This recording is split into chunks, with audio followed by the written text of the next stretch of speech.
আসসালামু আলাইকুম, সবাই কেমন আছেন? আশা করি সবাই ভালো আছেন। আজকে আমি ছাদ বাগান করার জন্য মাটি মিক্সিং করব। আমি দেখাবো কিভাবে মাটি মিক্সিং করতে হয়। এজন্য আমি পিওর 10 মাটি নিয়েছি। 10 মাটিগুলো কোদাল দিয়ে ঝুরঝুরো করে রোদে শুকাতে দিচ্ছি।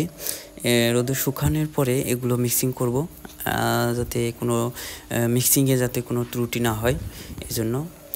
তো এই যে আমাদের ছাদ, এই ছাদে আমি গাছ লাগানোর চিন্তাভাবনা করছি। আমি প্রথমত ফলস, সব ধরনের ফলস গাছ লাগাবো, ফলের গাছ। তো এই জন্য মাটি মিক্সিং করছি।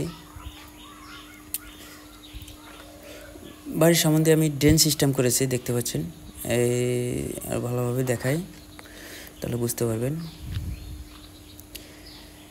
এই যে ড্রেন সিস্টেম, এই ড্রেনের ভিতরে আমি বিভিন্ন ধরনের ফুলের গাছ লাগাইছি। ফুলগুলো অনেক ফুল আসছে গাছে, আর অনেক গাছ অনেক এখনও ভালোভাবে হয়নি, ছোট ফুল আসছে গাছে। তো এখানে আমি গোবর নিয়েছি, অনেক দিনের পচা গোবর। অনেক দিন আগে এগুলো বস্তায় উঠে রাখা হয়েছিল। গোবর গাছের জন্য খুবই ইম্পর্টেন্ট।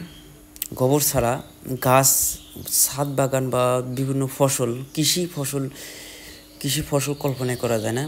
এই জন্য গোবর সব থেকে ইম্পর্টেন্ট, ন্যাচারাল একটি জৈব সার।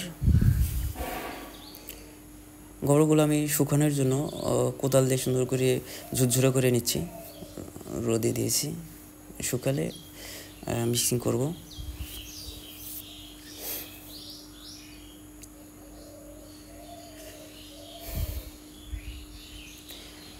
এখানে আমি মাটি, এখানে গোবর, এখানে ধানের সিটা, এখানে পচা মাটি, যেটা হচ্ছে গাছের পাতা বা জঙ্গল পচে যেগুলো মাটি হয় সেগুলো।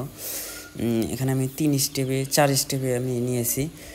এই 4 স্টেপে শুকাতে দিয়েছি। এগুলো আমি সব সেমভাবে দিয়েছি, যাতে পরিমাণ মতো সবগুলো যাতে একসঙ্গে করা যায়।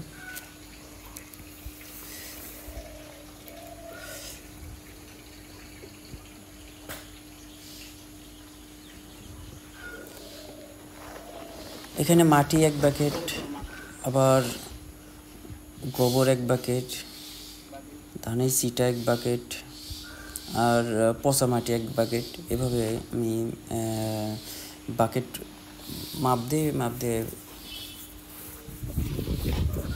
পরিমাণ মতো মিক্সিং করব।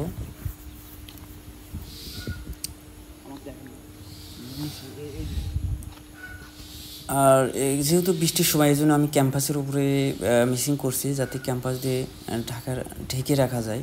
যেহেতু মিক্সিং করার পর মাটি কিছুদিন রেস্টে রাখা লাগে, প্রায় 10 থেকে 15 দিনের মতো রেস্টে রাখা লাগে। তারপর এগুলো গাছ লাগানোর জন্য উপযোগী হয়ে যায়।